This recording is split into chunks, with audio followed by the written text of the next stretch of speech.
Hi welcome all to let us educatives 2.0. എല്ലാ PSC ഉദ്യോഗാർത്ഥികൾക്കും lettuce എഡ്യൂട്ടിവ്സ് 2.0യിലേക്ക് സ്വാഗതം. രാവിലെ തന്നെ എല്ലാവരും എഴുന്നേറ്റ് വരിക. അതും ഞാൻ എപ്പോഴും പറയുന്നത് പോലെ തന്നെ ഇന്ന് ചെയ്യേണ്ട കാര്യങ്ങൾ എന്തൊക്കെയാണ് എന്നുള്ള തീരുമാനത്തോട് കൂടിയിട്ടായിരിക്കണം നിങ്ങൾ എഴുന്നേൽക്കേണ്ടത്. അപ്പം നിങ്ങളെ സംബന്ധിച്ച് പ്രത്യേകിച്ച് 10th ലെവൽ പ്രിലിമിനറി ലെവൽ എക്സാമിന് എഴുതാൻ പോകുന്ന ഉദ്യോഗാർത്ഥികളെ സംബന്ധിച്ച് സമയം വളരെ കുറവാണ്. അതുകൊണ്ട് ഉള്ള സമയം കറക്റ്റായിട്ട് നിങ്ങൾ എന്ത് ചെയ്യണം? ഷെഡ്യൂൾ ചെയ്യണം.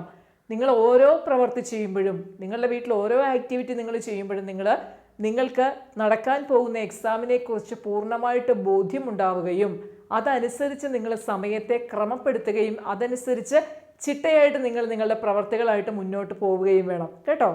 അപ്പോൾ നമ്മളിപ്പം ഈ ഒരു എക്സാമിനേഷന് വേണ്ടിയിട്ടാണ് ഇങ്ങനെ ഒരു മോർണിംഗ് വീഡിയോ ക്ലാസ് എന്ന് പറയാൻ പറ്റില്ല, ഒരു മോർണിംഗ് വീഡിയോ ഇടുന്നത്. ഈ മോർണിംഗ് വീഡിയോയുടെ ഉദ്ദേശവും നിങ്ങൾക്കറിയാം. നിങ്ങൾക്ക് പഠിക്കാൻ വേണ്ട ടോപ്പിക്ക് തരിക.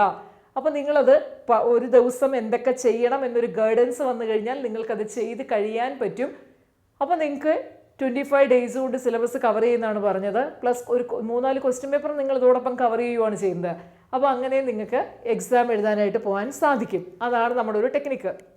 അപ്പോൾ ഇപ്പോൾ നിങ്ങൾ ഓൾറെഡി കെമിസ്ട്രി പഠിച്ചു കഴിഞ്ഞു, ഫിസിക്സ് പഠിച്ചു കഴിഞ്ഞു, അതുപോലെ തന്നെ നമ്മുടെ ബയോളജി അല്ലെങ്കിൽ നാച്ചുറൽ സയൻസിൻ്റെ പകുതി ഭാഗം നിങ്ങൾ പഠിച്ചു കഴിഞ്ഞു. ഇനി ബാക്കിയുള്ള പോർഷൻ നമുക്ക് ഇന്നത്തതുകൊണ്ട് കംപ്ലീറ്റ് ചെയ്യണം. അപ്പോൾ ഇന്നത്തേക്ക് നിങ്ങൾക്ക് പഠിക്കാനുള്ളത് എനിക്ക് തോന്നുന്നു, ഞാൻ എൻ്റെ വീഡിയോസിനെ കൗണ്ട് എടുത്ത് നോക്കിയപ്പോൾ ഏതാണ്ട് ഒരു 3.25 മണിക്കൂറേ മൊത്തം വീഡിയോസ് വരുന്നുള്ളൂ. പക്ഷെ അത് പഠിക്കുമ്പോൾ എന്താണെങ്കിലും നമുക്കൊരു 4.5 മണിക്കൂർ ആവശ്യമായിട്ട് വരുമായിരിക്കും. വീഡിയോ കാണാനുള്ള ടൈമാണ് പറഞ്ഞാൽ 3 തൊട്ട് 3.25 വരെ. അപ്പോൾ ഒരുപക്ഷെ കാണുമ്പോൾ തന്നെ നിങ്ങൾക്ക് പഠിച്ചു പോകാൻ പറ്റും. ഇനി അഥവാ ഒന്ന് പോസ് ചെയ്തിട്ടൊക്കെ പഠിക്കണം എന്നുണ്ടെങ്കിൽ മാക്സിമം 5 മണിക്കൂർ കൊണ്ട് നിങ്ങൾക്ക് പഠിക്കാവുന്നതേ ഉള്ളൂ. സോ അതുകൊണ്ട് ഇന്നത്തെ ദിവസം ഒരു 5 മണിക്കൂർ നിങ്ങൾ ഇപ്പോൾ തന്നെ കണ്ടെത്തുക. ഇനി പഠിക്കേണ്ട ടോപ്പിക് എന്തൊക്കെയാണ്? ജീവകങ്ങളും അപര്യാപ്തത രോഗങ്ങളും പഠിക്കണം, രോഗങ്ങളും രോഗകാരികളും പഠിക്കണം. ഇത് രണ്ടുമാണ് മെയിൻ ടോപ്പിക് ഇവിടെ പഠിക്കാനുള്ളത്. പിന്നെ ഒരു ടോപ്പിക് എന്ന് പറഞ്ഞാൽ ആരോഗ്യക്ഷേമ പദ്ധതികളാണ്. ആരോഗ്യക്ഷേമ പദ്ധതികൾ ഇപ്പം ഞാൻ ഈ ഇട്ട് തന്നിരിക്കുന്ന ലിങ്ക് കൂടാതെ കഴിഞ്ഞ ദിവസം വൈകുന്നേരത്തെ ക്ലാസ്സിൽ പഠിച്ച ആരോഗ്യക്ഷേമ പദ്ധതികളും ഇതോടൊപ്പം തന്നെ ചേർത്ത് പഠിക്കണം. ഞാൻ പറഞ്ഞിരുന്നു ആരോഗ്യക്ഷേമ പദ്ധതികളുടെ ഒരു ക്ലാസ്സും കൂടി ഉണ്ടാവുന്ന ആ ക്ലാസ് ഇന്ന് വൈകുന്നേരം കിട്ടും. അപ്പോൾ അതോടുകൂടി നമ്മുടെ ആരോഗ്യക്ഷേമ പദ്ധതികൾ ഏതാണ്ട് ഒരു പരുവമായിട്ട് നിങ്ങളുടെ കൈകളിലേക്ക് എത്തും. പിന്നെ നമ്മൾ ആ പ്രിലിമിനറിയുടെ ക്വസ്റ്റ്യൻ പേപ്പർ ഇട്ടിട്ടില്ല, അതിനകത്ത് കാണുന്ന ക്വസ്റ്റ്യൻസ് ഉണ്ടെങ്കിൽ അതൊന്ന് ചെയ്ത് നോക്കുകയും വേണം കേട്ടോ. അപ്പോൾ ആരോഗ്യക്ഷേമ പദ്ധതികൾ കുറേയൊക്കെ നമുക്ക് കറൻറ്റായിട്ട് ചോദിക്കാറുണ്ട്, അതായത് ആനുകാലികമായിട്ട് ചോദിക്കാറുണ്ട്. അതല്ലാതെ പണ്ട് നടപ്പിലാക്കിയ ചില പദ്ധതികളുണ്ടല്ലേ, ആ പദ്ധതികളും ഒക്കെ PSC നമ്മളോട് ചോദിക്കാറുള്ളതാണ്. സോ ഇമ്പോർട്ടൻ്റ് ആണ്. അപ്പോൾ ഈ 3 കാര്യങ്ങളാണ് പ്രധാനമായിട്ടും ഇന്നത്തേൽ പഠിക്കേണ്ടത്. പിന്നെ അതുപോലെ തന്നെ പരിസ്ഥിതിയെക്കുറിച്ചുള്ള ഭാഗം പഠിക്കാനുണ്ട്, വനങ്ങളും വനവിഭവങ്ങളും. അപ്പോൾ ഇത്രയും കാര്യങ്ങൾ വരുമ്പോഴത്തേക്കും ഇന്ന് ഇത്രയും കൂടി ചെയ്ത് കഴിയുമ്പോൾ നാച്ചുറൽ സയൻസ് ഇവിടെ കംപ്ലീറ്റ് ആയി. അപ്പോൾ നിങ്ങൾ നോക്കിയേ, ഒരു ദിവസം കെമിസ്ട്രി പഠിച്ചു, ഒരു ദിവസം ഫിസിക്സ് പഠിച്ചു, 3 ദിവസം എടുത്തു നാച്ചുറൽ സയൻസ് പഠിക്കാൻ. 5 ദിവസം കൊണ്ട് നിങ്ങൾ എത്ര മാർക്കിനുള്ളതാണ് പഠിച്ചത്? 10, 10, 20, 10, 30 മാർക്കിൻ്റെ നിങ്ങൾ കഴിഞ്ഞു.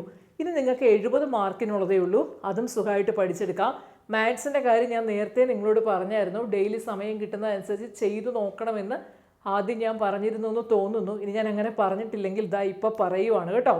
പിന്നെ ഇപ്പോഴും നമ്മളോട് കുട്ടികൾ ചോദിക്കാറുണ്ട്, ഇത് എവിടെ ഈ ആപ്പിൽ എടുക്കുന്നത്, ആപ്പിൽ നിന്ന് ഈ സാധനം കാണുന്നില്ല, കിട്ടുന്നില്ല എന്നൊക്കെ പറഞ്ഞിട്ടുണ്ട്. ഇന്നലെ നമ്മളിട്ട വീഡിയോയുടെ താഴെയായിട്ട് ഗ്രീഷ്മ എന്ന് പറഞ്ഞ കുട്ടി, ഗ്രീഷ്മയുടെ കമൻറ്റ് നമുക്ക് വായിച്ചെടുക്കാൻ എളുപ്പമാണ്. കാരണം ഗ്രീഷ്മ ഫോണ്ട് സൈസ് വ്യത്യാസപ്പെടുത്തി ഇട്ടിരിക്കുന്നത്. അപ്പോൾ അതുകൊണ്ട് ആ കമൻറ്റ് കാണുമ്പോഴേ, ഗ്രീഷ്മ എന്ന പേര് വായിച്ചില്ലെങ്കിൽ എനിക്കത് കാണുമ്പോഴേ അറിയാം അത് ഗ്രീഷ്മയുടെ കമൻറ്റാന്ന്. നിങ്ങൾക്ക് ഐഡൻറ്റിഫൈ ചെയ്യാൻ പറ്റും. ആ കുട്ടി അതിൻ്റെ ഫോണ്ട് ഒരു സാധാരണ ഫോണ്ടല്ല, ഫോണ്ട് ഒന്ന് ചേഞ്ച് ചെയ്തിട്ടാണ് ആ കുട്ടി ഇട്ടിരിക്കുന്നത്. ഗ്രീഷ്മ അതിൽ വ്യക്തമായിട്ട് കമൻറ്റ് ബോക്സിനകത്ത് കമൻറ്റിൽ പറഞ്ഞിട്ടുണ്ട്. എനിക്ക് പക്ഷേ അതായത് ഇന്നലെ മോർണിംഗ് നമ്മളിട്ട വീഡിയോയുടെ കമൻറ്റ് ബോക്സ് നോക്കിയാൽ മതി. അതിൽ ഗ്രീഷ്മ വ്യക്തമായിട്ട് പറഞ്ഞിട്ടുണ്ട് എങ്ങനെയാണ് ആപ്പിൽ നിന്ന് ഈ ക്വസ്റ്റ്യൻ പേപ്പർ എടുക്കുന്നതെന്നുള്ളത് സ്റ്റെപ്പ് ബൈ സ്റ്റെപ്പായിട്ട് ആ കുട്ടി കമൻറ്റ് ചെയ്തിട്ടുണ്ട് കേട്ടോ. അപ്പോൾ വേണ്ടവരത് നോക്കുക. പിന്നെ അതെനിക്ക് പിൻ ചെയ്ത് വയ്ക്കാൻ പറ്റിയിട്ടില്ല. പിൻ ചെയ്ത് വയ്ക്കാതിരിക്കുന്നതിന് കാരണം ഗ്രീഷ്മയുള്ള ദേഷ്യം കൊണ്ട് അത് ഇട്ടത് ഇഷ്ടപ്പെടാഞ്ഞിട്ടൊന്നുമല്ല. പിൻ ചെയ്ത് വയ്ക്കാത്ത എന്തുകൊണ്ടാണ്? നിങ്ങൾക്ക് പഠിക്കാനുള്ള ടൈം ടേബിളിലെ ലിങ്ക് കമൻറ്റ് ബോക്സിൽ പിൻ ചെയ്തിട്ടുണ്ട്. അതുകൊണ്ടാണ് ഗ്രീഷ്മയുടെ കമൻറ്റിനെ പിൻ ചെയ്യാതിരുന്നത് കേട്ടോ. അപ്പോൾ ഗ്രീഷ്മ ഇട്ട ആ ഒരു കമൻറ്റ് വായിച്ചു കഴിഞ്ഞാൽ ആർക്കും സുഖമായിട്ട് ലെറ്റ്യൂസ് എഡ്യൂട്ടിവ്സിൻ്റെ ആപ്പിൽ നിന്ന് ഫ്രീ സ്റ്റഡി മെറ്റീരിയൽ എവിടെയാണെന്ന് കണ്ടെത്താൻ പറ്റും. ഫ്രീ സ്റ്റഡി മെറ്റീരിയലാണ് ക്വസ്റ്റ്യൻ പേപ്പർ. അപ്പോൾ മക്കളെ, നിങ്ങൾ ഇന്നത്തെ കൊണ്ട് നാച്ചുറൽ സയൻസ് കംപ്ലീറ്റ് ചെയ്യും. നാച്ചുറൽ സയൻസ് കംപ്ലീറ്റ് ചെയ്ത് കഴിഞ്ഞാൽ നിങ്ങൾ എന്ത് ചെയ്യണം? ബയോളജി പാർട്ടിൽ നിന്നുള്ള 10 മാർക്ക് നിങ്ങൾക്ക് അറ്റൻഡ് ചെയ്യാൻ പറ്റുന്നുണ്ടോ എന്ന് നോക്കുക. 10ൽ 8 കിട്ടിയാൽ പോലും സക്സസ് ആണ്. കാരണം ഒരു ചുരുങ്ങിയ സമയം കൊണ്ടാണ് നിങ്ങളത് ചെയ്യുന്നത്. അപ്പോൾ 10ൽ 8 കിട്ടിയാൽ പോലും നിങ്ങൾക്ക് ലോട്ടറിയാണ്. അത് നല്ലൊരു മാർക്കായിരിക്കും. ഓക്കെ, അപ്പോൾ ഇന്ന് പഠിക്കാനുള്ള ടോപ്പിക്കിൻ്റെ ലിങ്ക് ഡിസ്ക്രിപ്ഷൻ ബോക്സിൽ ഇട്ടിട്ടുണ്ട്. അതുപോലെ കമൻറ്റ് ബോക്സിൽ വിട്ടേക്കാം. കമൻറ്റ് ബോക്സ് ഞാൻ നിങ്ങളോട് നേരത്തെയും പറഞ്ഞിട്ടുണ്ട്. നിങ്ങൾ കമൻറ്റ് ഇടാൻ തുടങ്ങുമ്പോൾ തൊട്ടേ എനിക്ക് ഇടാൻ പറ്റുള്ളൂ. ചിലപ്പോൾ ഏർലി മോർണിംഗ് ആണ്, 6 o'clock നമ്മുടെ വീഡിയോ വരുന്നത്. ഈ 6 o'clock ടൈമിൽ ഞാൻ കിച്ചണിലായിരിക്കും. അപ്പോൾ എനിക്ക് ചിലപ്പോൾ ഓർക്കത്തില്ല. ഞാൻ കിച്ചണിൽ നിൽക്കുന്ന സമയത്ത് ഞാൻ ചിലപ്പോൾ ഓർക്കില്ല, കാരണം മോനെ സ്കൂളിൽ വിടാനുള്ള തിരക്കായിരിക്കും. അപ്പോൾ അത് കഴിഞ്ഞിട്ട് കിച്ചണിൽ നിന്ന് ഞാനൊന്ന് വന്ന് ഇരുന്ന് കഴിയുമ്പോഴായിരിക്കും ഞാൻ ഓർക്കുന്നത്, അയ്യോ കമൻറ്റ് അതിലിടണമല്ലോ എന്ന്. അപ്പോൾ ഞാൻ പെട്ടെന്ന് എൻ്റെ മനസ്സിലേക്ക് വരുമ്പോഴേ ഞാൻ കമൻറ്റ് ബോക്സിൽ ഇട്ടേക്കാം കേട്ടോ.